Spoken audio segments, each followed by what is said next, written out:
All right, ladies and gentlemen, welcome back to Watch Life Reviews. In front of us today, we have a San Martin, and this is something that I didn't think I would be doing a few months ago. As I said that I was, going a new direction in the channel. I wasn't really going to be reviewing any homages, but focusing on brands that had their own identity. But I gotta say, I'm extremely blown away here.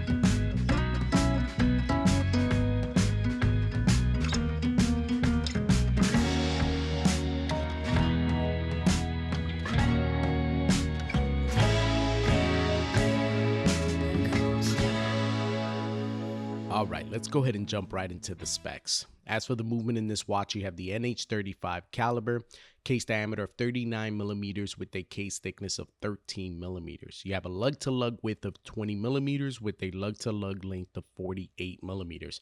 Protecting that beautiful dial is a dome sapphire crystal with AR coating.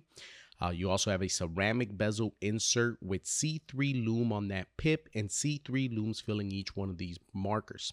You have a screw down crown contributing to that 200 meters of water resistant with a 2-year warranty from San Martin. All right, let's go ahead and talk about the obvious here. This is clearly a homage of the Seiko 62 Mas.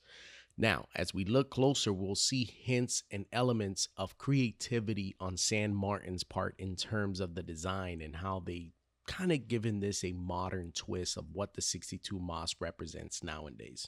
We have all come to love San Martin for its quality and construction and just overall value.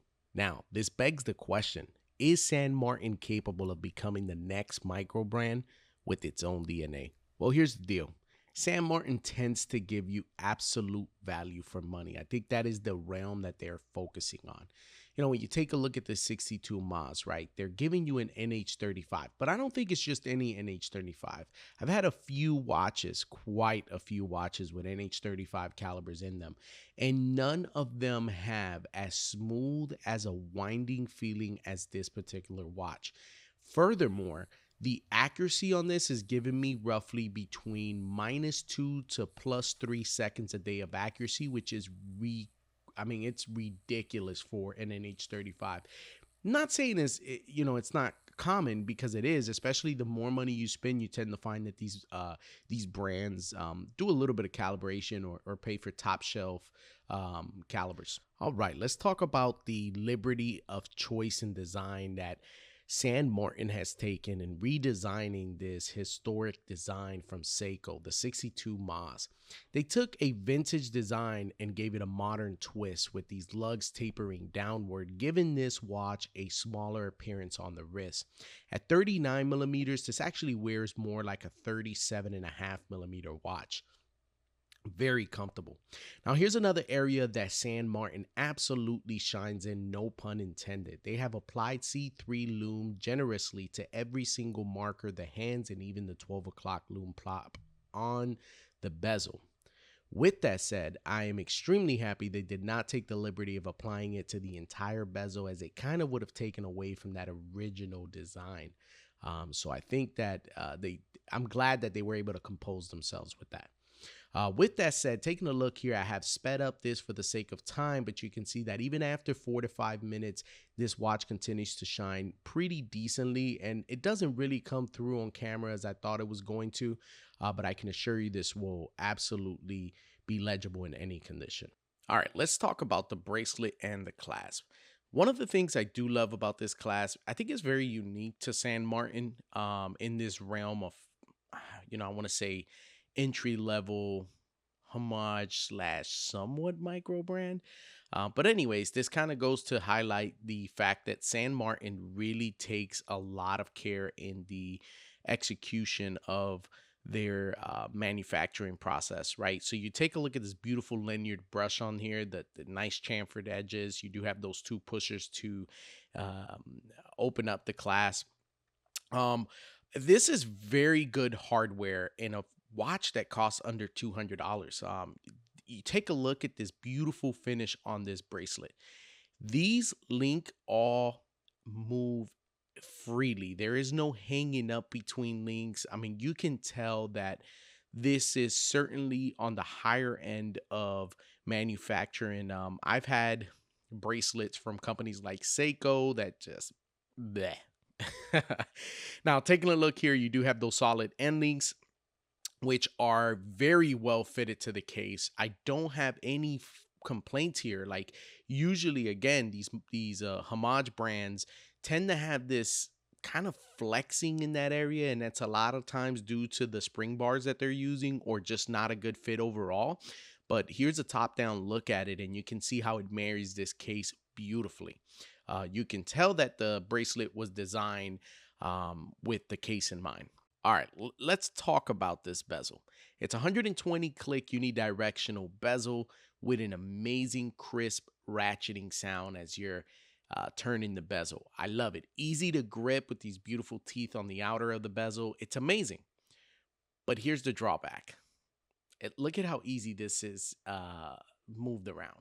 Now, I found myself many times looking down at the wrist wondering, was I playing around with the bezel and forgot to realign it? Nope, it was my sweater easily moving this thing around.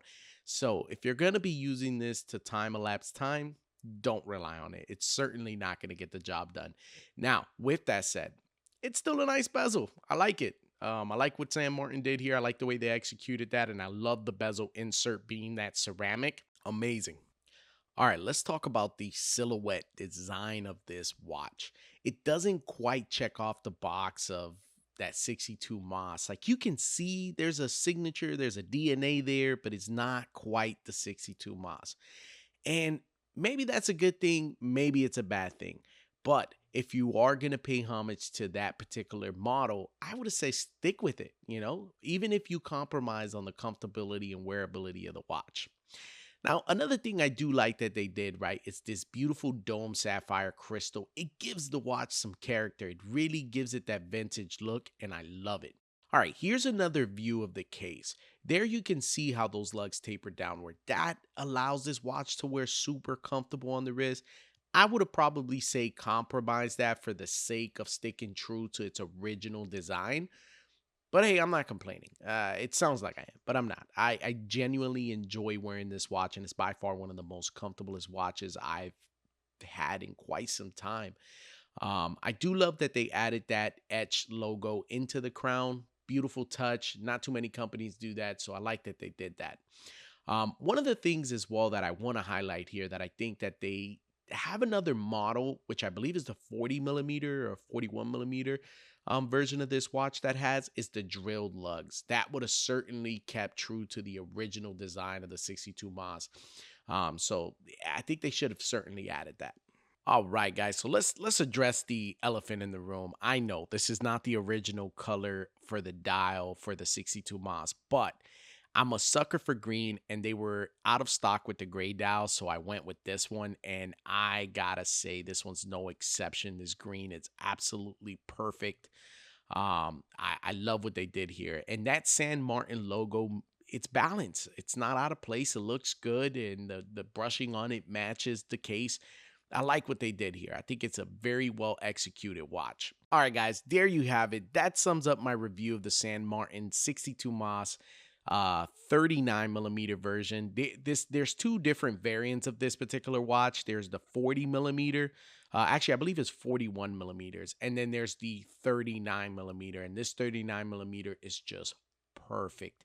There are some, let me not say that. There are some downsides to it, such as not having the drill lugs, those polished sides. I could have done without. I wish it would have been just brushed all across. But other than that, I've been wearing this for the past few days, and it's probably going to get a lot more wrist time than I expected.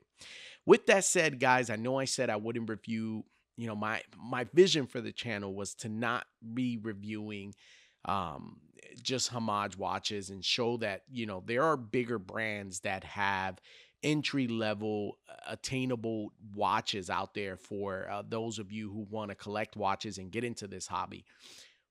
But I got to tell you, I am blown away by San Martin's quality. I see why there was so much hype around this brand. And, I begs the question, is San Martin eventually going to transition into the realm of micro brand? I think so. I think they have what it takes. I think they have the potential to do so, but I would like to start seeing more original designs from San Martin. I would like to see a DNA of their own, and I think it's something we can expect from San Martin. I know there's a couple of models in their catalog, and I'll probably post them up here so you can see, but there's a couple of models in their catalog that is, their own design. A little funky for my taste, but I think it certainly goes to show you that they're certainly heading in that direction. And who knows? Maybe in a couple of years we'll start seeing more of San Martin's original designs and see a new micro brand in the realm of micro brands. I want to thank you guys for watching. If you haven't already subscribed, go ahead and hit that subscription button. Hit the bell icon so you're notified of future videos as they come out. Drop a like on this video and a comment below. What do you think of this San Martin 62 Moss? Heck, what do you think of San Martin as a brand? And if you guys haven't already given me a follow on Instagram, head on over to Instagram, watchlife_reviews, and give me a follow. I'm constantly posting high resolution images of the watches that I review on this channel. And if there's a brand that you guys want me to review, go ahead and drop it in the comments below. I'll take a look at it and see if it's worthy of being on the channel. Once again, this is your host, Slaz. Till the next one.